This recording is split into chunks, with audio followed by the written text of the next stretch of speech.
Allez, on va continuer maintenant avec Regard croisé. Ce soir, nous allons évoquer d'abord le Gabon pour parler de cette victoire écrasante du parti présidentiel au sénatorial. On sera ensuite du côté de l'Afrique du Sud avec l'affaire des vaccins. L'Afrique du Sud qui s'embarrasse avec les doses d'AstraZeneca.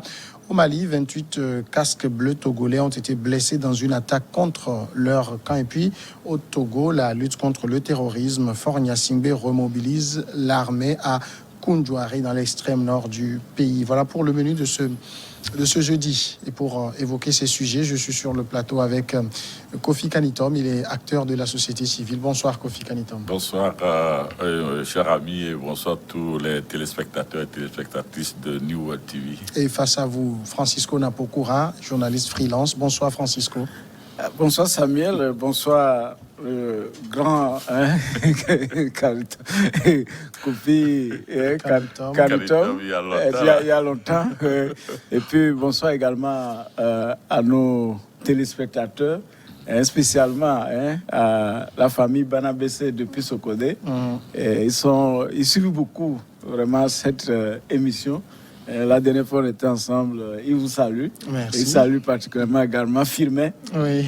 Puisqu'on avait même appelé Firmin afin qu'ils échangent. Donc, tout le monde a ses fans dans le pays.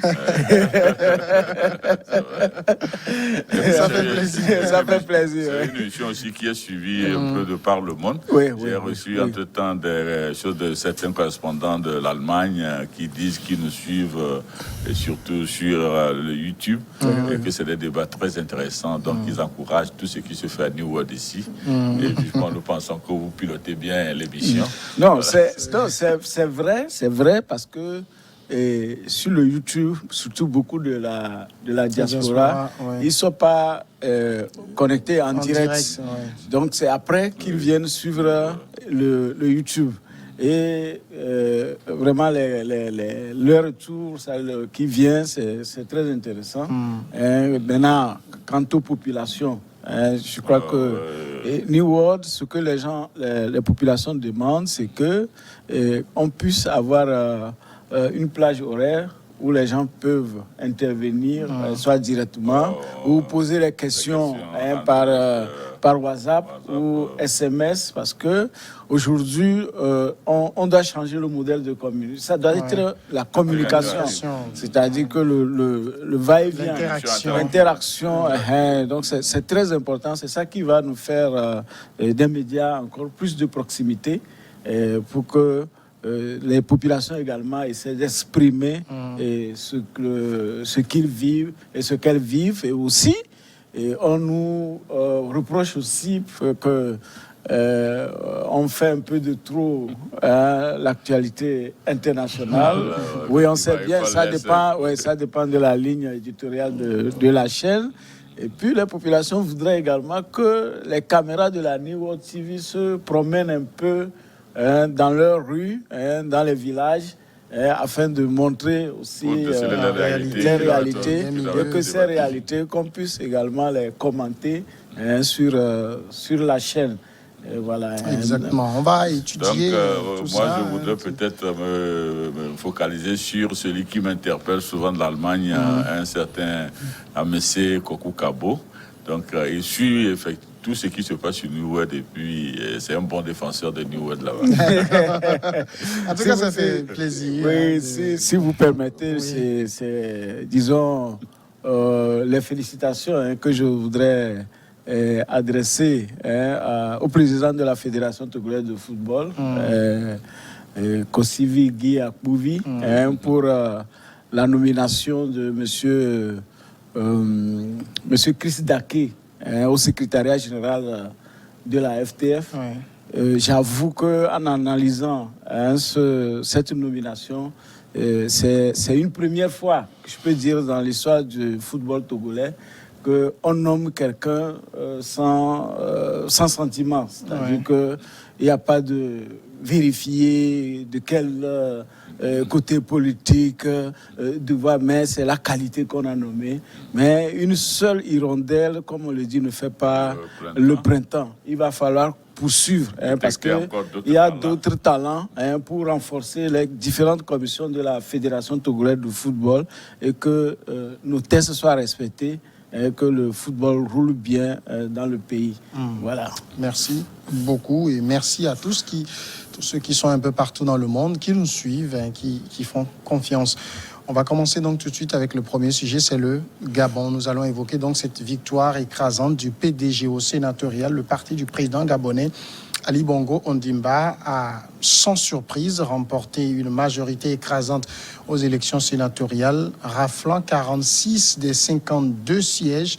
C'est ce qu'a indiqué mercredi l'organe officiel chargé du scrutin. Après le premier tour qui s'était tenu le 30 janvier dernier, le PDG remportait 45 sièges. Un second tour a eu lieu dans 2 circonscriptions, ce qui permet au PDG d'arriver désormais à 46 sièges. Il faut dire que le Sénat gabonais est composé de 67 sénateurs. Le président de la République doit donc nommer 15 autres personnalités.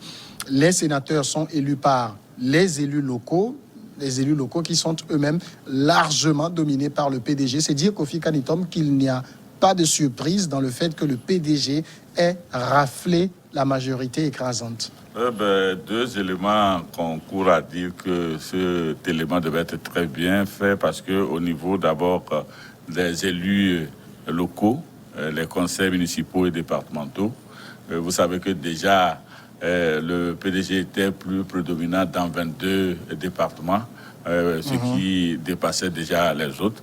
Et ils ont pu rafler des sièges là-bas. Or, c'est eux qui devraient élire les sénateurs.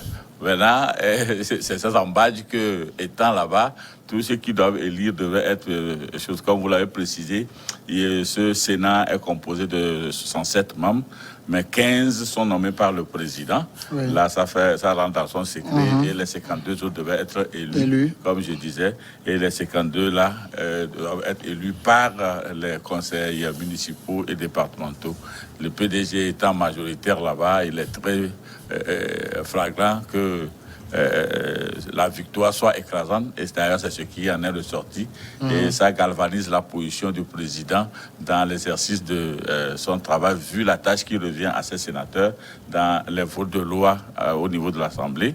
Donc je pense que tout ce que Ondimba prendra comme décision sera chose juste portée par la chambre d'enregistrement.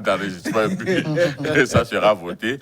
Bon, peut-être que s'il y a un enjeu aujourd'hui à ressortir, c'est parmi les 67 qui va être porté à la tête du Sénat. Et encore là, si on doit voir les effectifs par rapport au parti présidentiel et au parti de l'opposition, il y aurait ça dans le badge que 46 plus 15, ça doit faire 61. Donc, ce qui suppose sur la... L'opposition ne doit même pas rêver. Ce qu'il faut relever, c'est que ce président aujourd'hui n'a plus tellement d'enjeux, puisque déjà en décembre passé, la Constitution avait changé les donnes en ne lui permettant plus d'être celui-là qui va il n'est plus la seconde personnalité de l'État. On va revenir sur cet aspect tout à l'heure. Francisco Nampokura, on a donc clairement avec cette élection une même mise du PDG sur le Gabon. Le nom l'indique, c'est le sigle PDG. Le président directeur général. Vraiment, c'est au Togo qui a le même sigle. Le même sigle. Oui.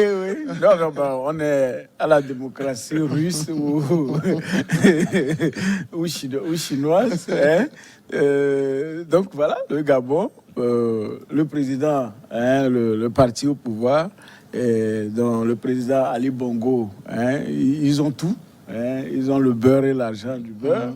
C'est parce que sur déjà 61, un siège déjà garanti, parce que Ali Bongo ne va pas aller nommer 15 opposants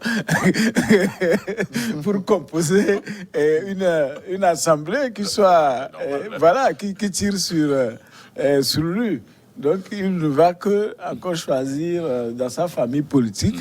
Et puis, c'est comme ça qu'ils vivent au Gabon. Au Gabon, là, ceux qui font la politique sont pratiquement tous de de la même famille, telle personne est cousin de l'autre, frère de ceux, et ancienne épouse de telle, ancienne... Bon, c'est comme ça, ils vivent, et seulement ils exposent les pauvres populations lorsqu'il s'agit d'aller aux élections. Donc, Ali Bongo, il prépare bien sa succession. On a vu quand ils avaient modifié même la Constitution en introduisant ce que la CEDEAO ne veut jamais entendre, c'est-à-dire un militaire dans une transition. Ici, c'est 3 personnes, c'est 3 personnalités, dont le ministre de la Défense qui veut constituer donc, présentement avec le Sénat, tout. Donc, tout est huilé, pour que... Bon, mais ça viserait quoi, ce verrouillage des institutions? Non, le verrouillage des institutions, c'est pour éviter ce qui se passe ailleurs lorsque arrivent des événements subites. Et on a vu, par exemple, au Mali, quand c'est arrivé, voilà, il fallait faire disons, nommer des gens tout azimut, et puis ici et là, la CEDEAO, la communauté internationale crie. Et ailleurs, au Togo, quand ça s'était passé, il y a eu une prise de pouvoir, après un relâchement, après le contrôle. D'accord? Donc, les gens étudient par rapport à tout ce qui se passe ailleurs, diagnostic, pour voir quelles ont été les différences. Je crois qu'ici, le Gabon a pris en compte tous les maux dont les autres ont souffert. Donc, en mettant 3 personnes, il y a...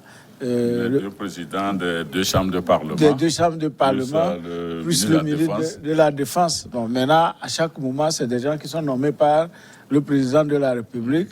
Il peut les nommer, il peut les changer à tout moment, selon qu'ils soient fidèles, ou bien selon le degré de militantisme de chaque membre. Mais si quelqu'un est plus ambitieux, quand on voit que ses ambitions sont démesurées, donc la nuit il va se lever et puis le BIC a déjà gommé son nom.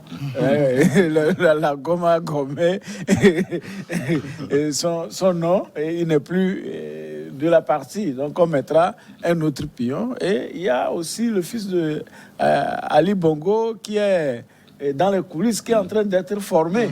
Et on ne sait jamais, à tout moment, peut-être qu'il peut prendre le ministère de la Défense. Ah oui, c'est possible, il peut prendre le ministère de la Défense et être, disons, le royaume, ça continue. Mais le hic pour le père au fils, ceux de la transition ne pourront pas être candidats. Mais justement, on a un président du Sénat, donc vous le rappelez tantôt, qui est un peu dépouillé de son pouvoir, puisque normalement, dans l'ancienne Constitution, c'est lui qui est le numéro 2 de l'État. Maintenant, on ne sait plus trop qui est le numéro 2. Oui, le numéro 2 est confié à ce trio, le qui trio sera élu. Bon, et puis, comme il le disait, M. Dapokoura, c'est... En réalité, le président lui-même a été échaudé entre-temps par sa maladie qu'il avait tenue pendant longtemps à l'écart. Et puis les rumeurs de sa destitution qui avaient prévalu à l'époque. Il s'est dit, aujourd'hui, il faut prendre la chose d'une manière qui garantisse plus ma sécurité. Donc, si c'est le seul président qui doit, du Sénat qui doit aujourd'hui prendre, il aura cette succulence de vite proclamer la fin d'une succession qui peut durer. Donc, en mettant 3 personnes, il va falloir que ces 3 personnes d'abord s'entendent pour pouvoir trouver un. Maintenant, il faut voir de quel côté va émaner les 2 présidents des chambres parlementaires. Et puis, comme vous le dites, le ministre de la Défense. Donc, c'est qui également. Donc, il faut se reposer sur des personnes. Mais c'est une curiosité, ça, parce que vous avez un ministre de la Défense qui est nommé. Donc, on a 2 élus, président du Parlement et président du Sénat, qui sont là, qui sont 2 élus, ça ne pose pas de problème. Mais le ministre qui est nommé, qui doit répondre au Premier ministre. S'il rentre dans le triumvirat qui dirige l'État, finalement, ils répondent qui? Ils répondent du peuple qui a la force, qui détient les armes. Parce que c'est souvent, en fait, les pays tiennent, c'est l'armée, hein, c'est l'armée qui tient le pays. Même le ministre de la Défense qui est là-bas, il n'est pas là parce que c'est lui-même, c'est parce que ses pairs ont voulu qu'il soit là-bas pour porter leur voix. Donc, à tout moment, l'armée peut dire, bon, vous n'êtes plus ministre de la Défense. Bon, les généraux disent, bon, voilà, c'est elle désormais qui va être ministre de la Défense. Donc, ça peut changer à tout moment. Même en temps de transition, ils peuvent changer parce que rien ne les empêche de le faire. Donc, vous avez bien posé la question. Il y a 2 élus et on introduit un nommé. Les élus aussi peuvent être constatés par leur base. Voilà. Seulement l'armée est là pour pouvoir remettre l'ordre. Ça a été beaucoup mieux pensé pour pouvoir assurer une sécurité forte. Mais c'est en Afrique qu'on voit. Regardez même le Sénat. Regardez nos cours comme la haute autorité de l'audiovisuel et de la communication. Et que le chef de l'État nomme une partie et une partie est élue. Si les gens doivent être élus, il faut qu'ils soient élus. Et là, tout le monde vient sur le même pied d'égalité. Entre eux, ils choisissent maintenant quelqu'un qui est devant, qui est devant tout le monde, et puis qui, dès qu'il y a enfreinte à une certaine distorsion, un certain nombre de dispositions, qu'on puisse repenser à la réélection. Voilà. Ça va évoluer. Puisque au moins, tout ce qui est vrai, comme vous le dites, c'est les 2 élus qui peuvent subir des répressions de la population. Voilà. Mais celui qui est nommé, lui, il est là pour faire la volonté de celui qui l'a nommé et non la volonté de la population. Voilà. Donc, quand les 2 élus prendront des dispositions qui iront à la compte de celui qui l'a nommé, lui, son problème, comme il est ministre de la Défense et qu'il doit défendre, il défend. Oui, non, même lorsque vous voyez dans toutes ces chambres-là, celui qui est nommé est plus puissant que ceux qui sont élus. Naturellement. Ce n'est pas... Oui, ben c'est ça, c'est l'incongruité. Je ne vais pas voir le Sénat américain où on va nous dire qu'il y a certains qui sont nommés, certains qui sont élus. Tout le monde est élu. Il faut voir les élections des sénateurs depuis la base, comment c'est très important. Il faut regarder ce qui se passe aujourd'hui avec le Sénat aux États-Unis à partir du moment où Donald Trump a fait sa sortie glorieuse là. Donc, il y a certains qui sont pour ce qui s'est passé et certains qui ne sont pas pour ce qui s'est passé. Ils sont là à défendre la population.